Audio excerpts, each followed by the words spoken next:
What are we doing about it is the question. Just ask me right. what we're doing about it. Okay. Yeah, because this is like alarming, right? Like I'm like, okay, so if you are actually able to name the person, when do the shackles come out? Because we've heard Holly banging the drums, So about Holly this. posted, So I want to give credit to someone specifically, two people. First person is the data Republican. She actually has been responsible for pulling all this data together, and she's actually who I saw this.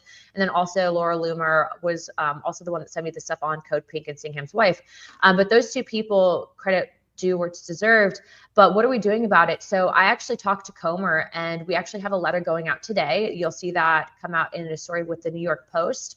But a letter going out from all the members of oversight asking Neville Singham to come in to testify. If Neville Singham does not come in to testify, Mr. Singham, if you do not produce documentation and come testify before Congress, you'll be subpoenaed. And if you ignore that subpoena, you will go to jail because we will hold you in contempt of Congress. And Merrick Garland is no longer in charge. So we are going to ask for financials, and we are also going to be asking him to testify. Now, Mr. Singham is not a registered foreign agent, and he is advocating for the government of China. That is illegal. It's known as a FARA violation.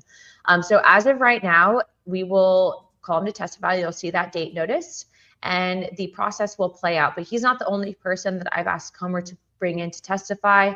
I've also asked him to call in George Soros. Soros is an interesting twist in this because you have Neville Singham, who is a open Marxist, pro-China, and then you have Soros, who's an open globalist. Both end objectives are to take down the West and to fight what President Trump is doing, because he is literally the person standing in the way of that. And so their end objective, even though they're ideologically different in certain senses, is and target would be destruction of America. So we'll see if Comer bites on sending the subpoena to Soros, but either which way, every single time Democrats call for a subpoena and try to pull a parliamentary on Soros, on Elon Musk, I will then try to pull the parliamentary on Soros. So they'll have to choose.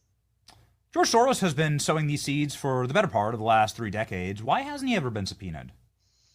Like, are Republicans just so weak?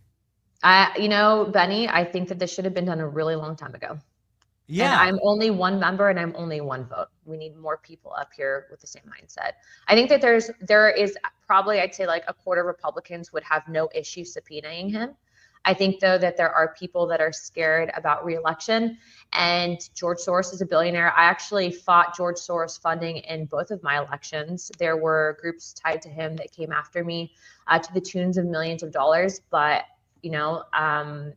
this job for me is so I can help the country. And so it is what it is. And I think that that's what they're concerned about. Yeah, it's like I was born in the 80s. Okay, I think we were both born in the 80s, and we grew up in a very different country. Old. We grew up in a very different country with different political parties, and when this son of a bitch got involved, suddenly it became like a globalist Marxist movement. Like everything changed.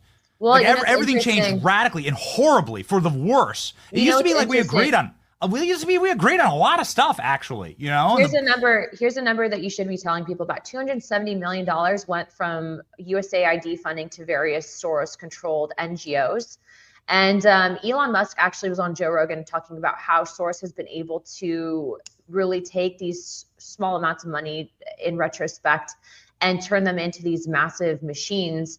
And what I will tell you is that George Soros specifically, if you have taxpayer funded dollars going to that, when Elon went after USAID and then kind of uncovered the dirty tricks that the USAID was doing, all of that in itself, I don't think people realize how big of a deal that is. People can get focused on the low level finger pointing, Denver's Republican. Soros, initially starting out, obviously, he has an interesting story people should check into. But he is not ideologically an American. He might be by citizenship, but ideologically, he does not believe in American values. He's a globalist. He's pushing the Open Societies Foundation, wants no borders, is largely responsible for the mass immigration into Europe that has resulted in beautiful young women being raped, ideological warfare taking place.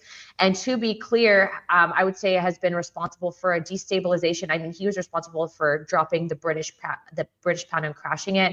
Has crashed many countries before. So, if you watch Star Wars, he's basically the Sith Lord of the left. Yes. He's like, I don't know how to say it. Yeah. And you just go listen to interviews. I mean, he'll tell you about how he got started. He'll tell you about like the darkness in his soul that he doesn't believe in God, that he believes that he's God, and that we know how that always ends, right?